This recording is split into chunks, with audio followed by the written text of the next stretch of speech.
Hey, how's it going? Welcome back to Bible Talk.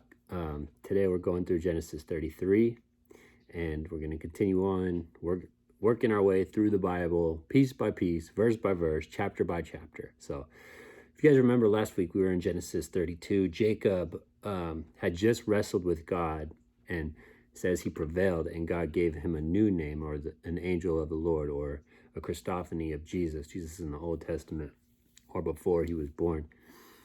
And so now we see Jacob, his new name is Israel. Remember, Jacob or Israel went back to his family a different man. He was hurt. He was a broken man. Jesus touched his hip and his hip broke. So now he's living life having to lean on that stick.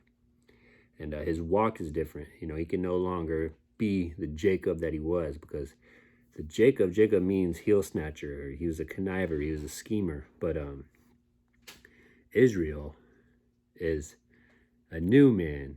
Israel is the person. Sorry, my wife loves to walk in on me while I'm doing my videos. I think she does it on purpose.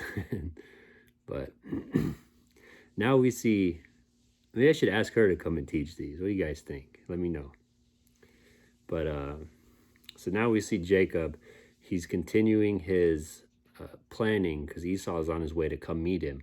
And so now Israel is, we saw he started scheming, he prayed to God, and then continue on scheming, and now Esau is approaching him, and we're going to see Israel being Jacob for a little bit, and then, it's a process from being Jacob to Israel.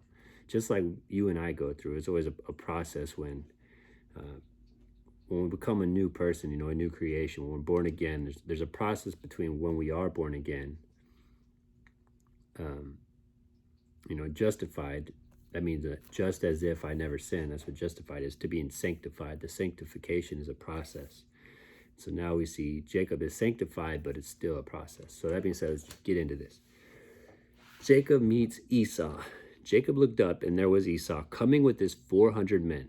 So he divided the children among Leah. Here we go. We see him. He's already planning. He knows he's coming. You got to remember, the last time Jacob saw Esau was really, really mad.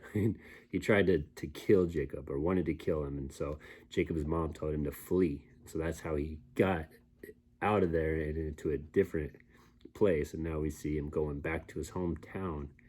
And so that's why he's so scared, because last time he saw Esau, it wasn't good. Quickly, before I continue on, though, this reminds me of what Jesus said. Jesus was talking in Matthew, and he says that if you're at the altar and you're something in your mind, if there's something in your mind between you and your brother, leave there and go make things right with your brother first. And I think this is such a good picture of that. While you're worshiping the Lord puts it on your heart that you need to make things right with this person. I think this is a good picture. Here we see Jacob is now Israel, and now he is forced to make things right with Esau. And I just connected those two passages real quickly. But he put the female servant, this is verse 2, he put the female servant and their children in front, Leah and her children next, and Rachel and Joseph in the rear. He himself went on ahead and bowed down to the ground 7 times as he approached his brother. That's just something they would do. But Esau ran to meet Jacob and embrace him. So here we see Jacob was terrified. Esau is excited to see him. Then the female servant and their children approached, bowed down next. Sorry, he threw his arms around his neck. Oh, sorry, I skipped over a piece real quick. But Esau ran to meet Jacob and embrace him. He threw his arms around his neck and kissed him, and they wept. So now they're both weeping here. He throws his arms around, and they just start crying. Then Esau looked up and saw the woman and children. "Who are these with you?" he asked.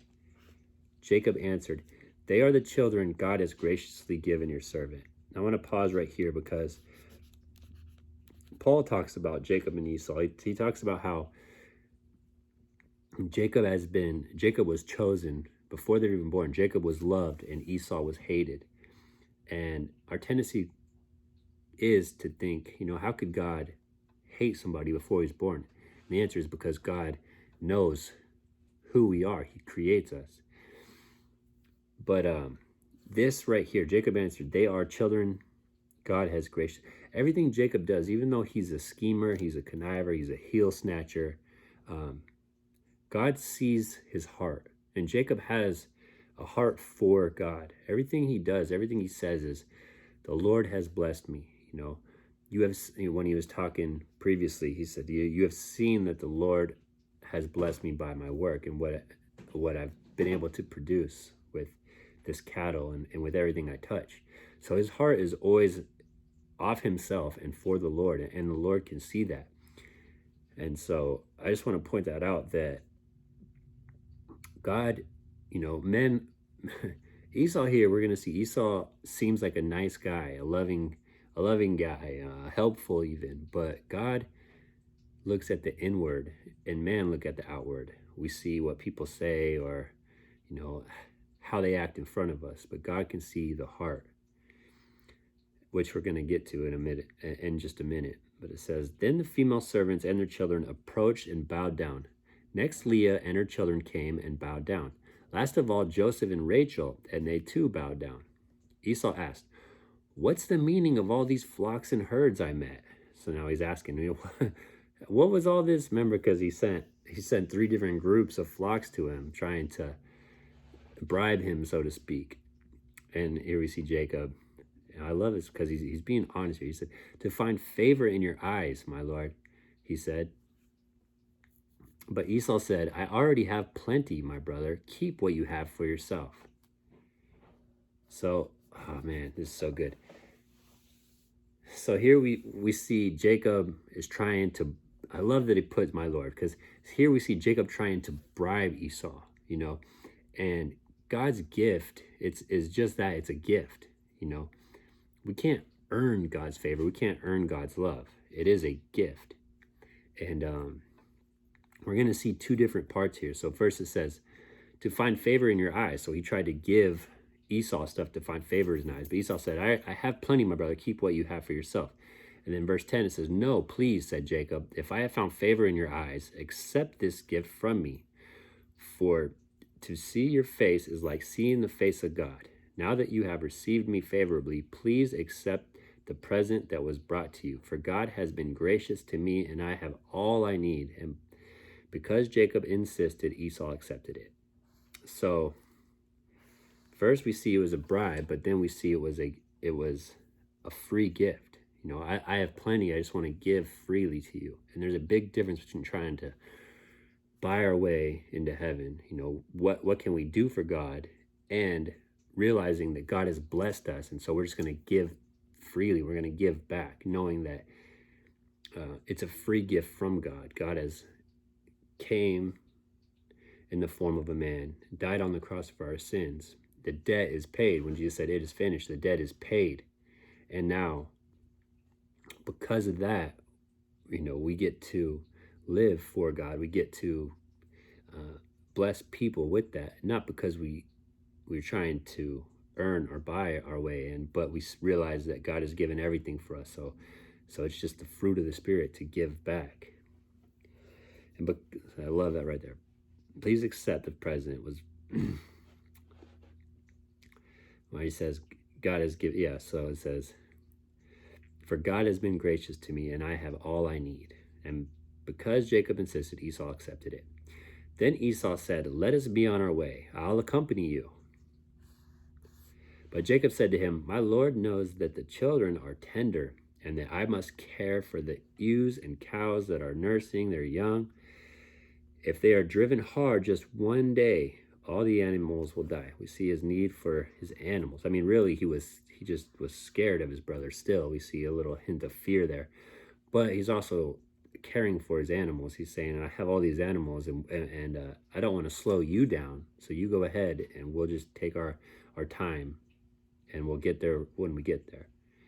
So let my Lord go on ahead and his servant, while I move along slowly at the pace of the flocks. and herds before me, and the pace of the children until I come to my Lord in Seir. Esau said, then let me leave some of my men with you. But why do that? Jacob asked. Let me find favor in the eyes of my Lord. So that day Esau started on his way back to Seir. Jacob, however, went to Shekoth, where he built a place for himself and made shelters for his livestock. That is why the place is called Shekoth.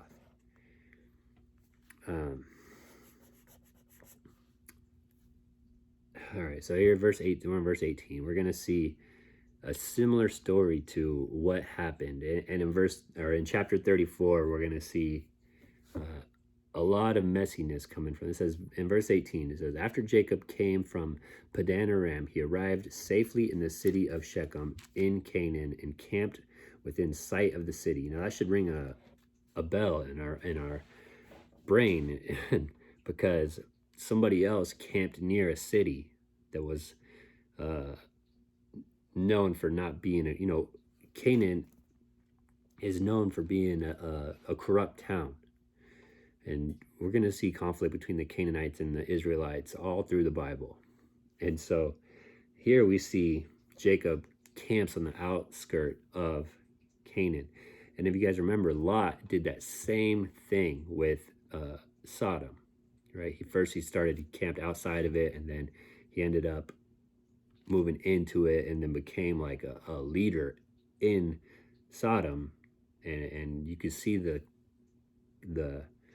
what happened because of that when he tried to give the people his daughters rather than the angels.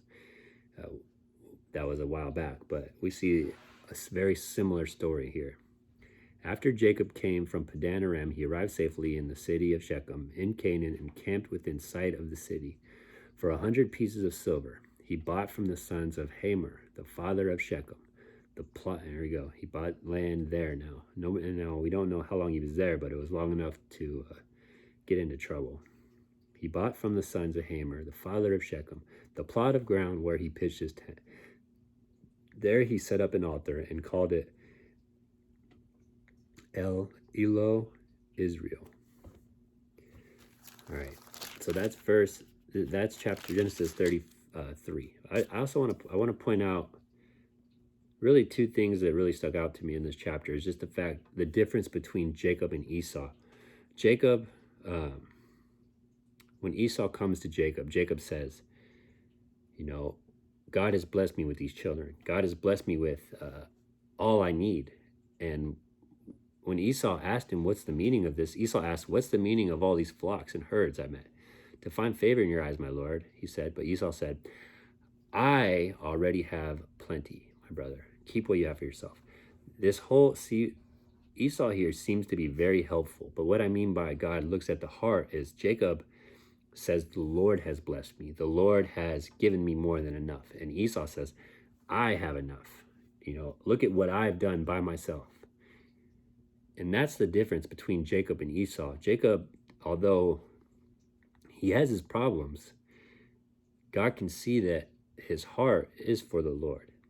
And Esau, although Esau is trying to be helpful here, he has a good heart.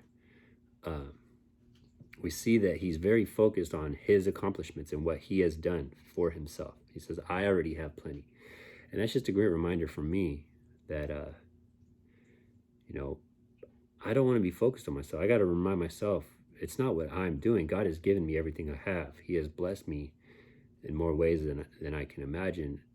And whenever I take that focus off of the Lord and put it on myself, that's an Esau mentality. And,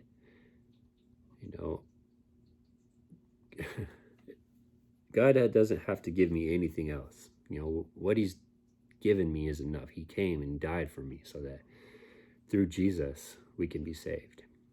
And I need to keep that in perspective, that every good thing is from above. And so this is a shorter chapter, but this next chapter we'll get into next week. It gets crazy. I'm excited to get into it, but that's all I have for tonight. I hope you guys have a great night, and thank you.